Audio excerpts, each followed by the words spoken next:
Good morning. I woke up nice and early today and had a bunch of stuff to get prepped for my kiddos and just for my day, and had a nice cup of coffee. And I just started, for some reason, really thinking about just how shockingly crazy it is. And again, alcohol. I was just really thinking about how crazy alcohol is. And I've been thinking about my own journey with sobriety. And for some reason, I keep having just these memories, and they're not bad, but really feelings and sensations and thoughts that I had prior to actually a real genuine commitment to trying to figure out how to get alcohol out of my life. I'm going to be 3 years sober in September. And that is something that now doesn't seem that long. But there was a time it seemed inconceivable that I would ever be able to say that I have not had a drop of alcohol. You know, prior to that, I can honestly say that for a decade, I silently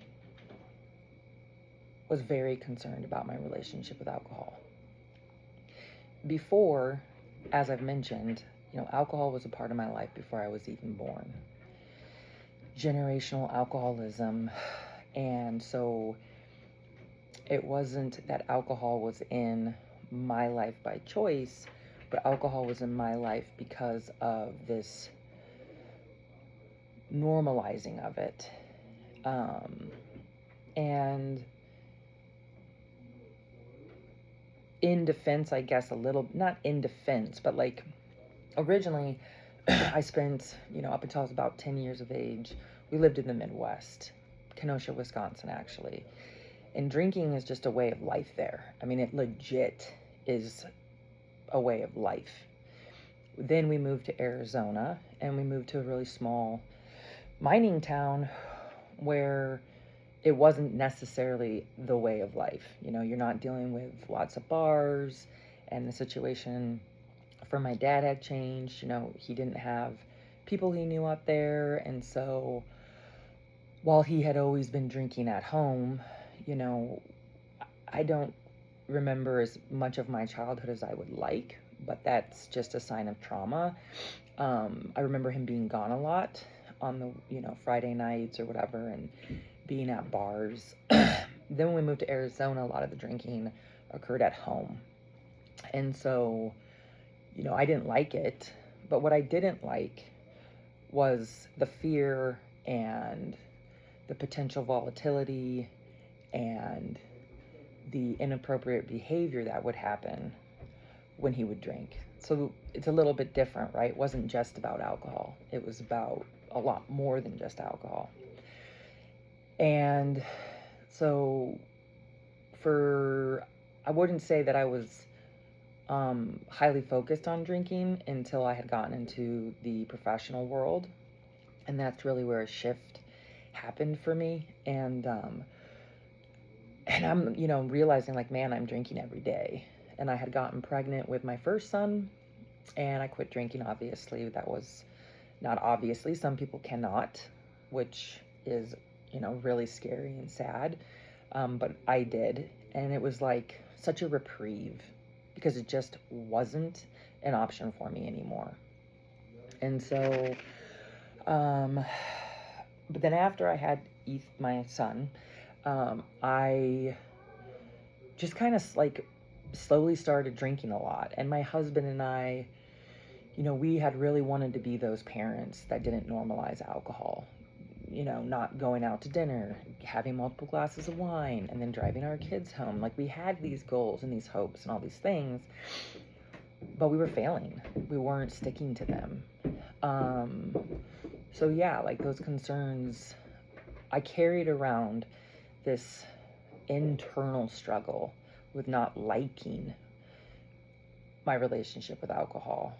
I would very consistently not feel good the next day.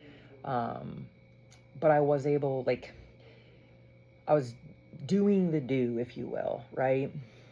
And so then basically, and why am I even talking about this? Because it's just a curious thing to talk about. There was a point in my life, and this is the part that I'm struggling to wrap my brain around. And this is the part that I really have hope that I can continue to talk about and continue to potentially, reach a larger audience, because the part that I can't wrap my brain around is the fact that alcohol is a class 1 carcinogen.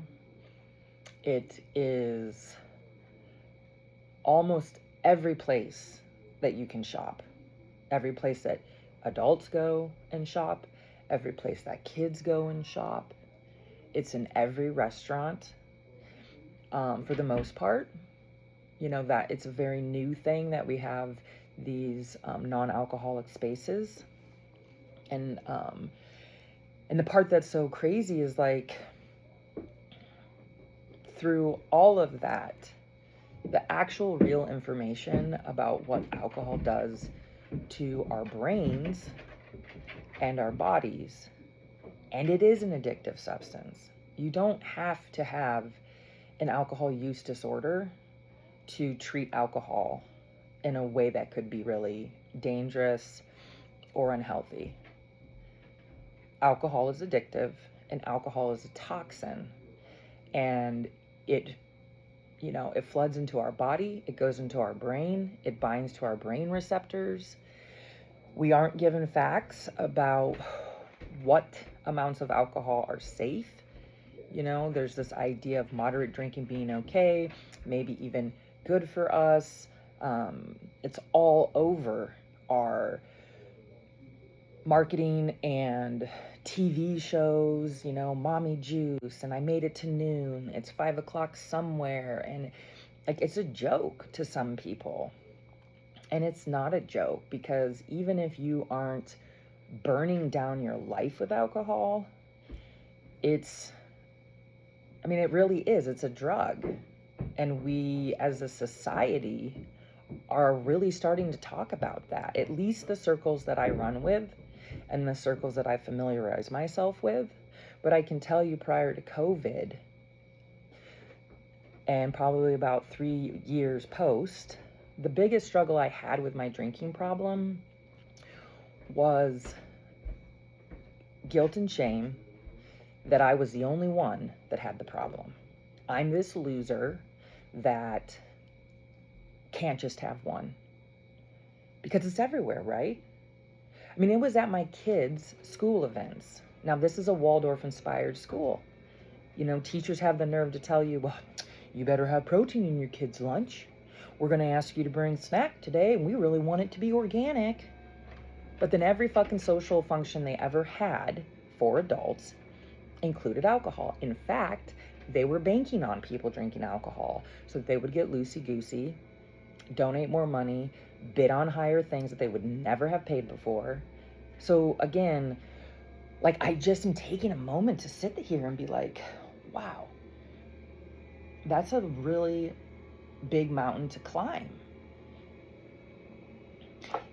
When I was trying to not drink, I took my own non-alcoholic bottle of de soie, and I wasn't allowed to open it at the restaurant. It was like, oh, okay, well, I'm gonna let you walk away, and then I'm gonna open it anyway.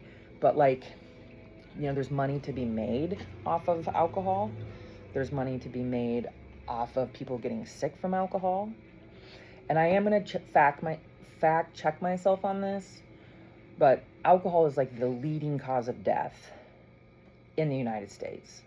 And that isn't meaning the people that have lost their lives are the ones doing the drinking. Like, I think that's just wild. And so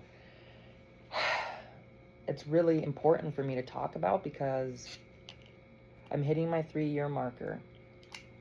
And sobriety is not a guarantee. And it's something that I remind myself of all the time. You know, it haunts me.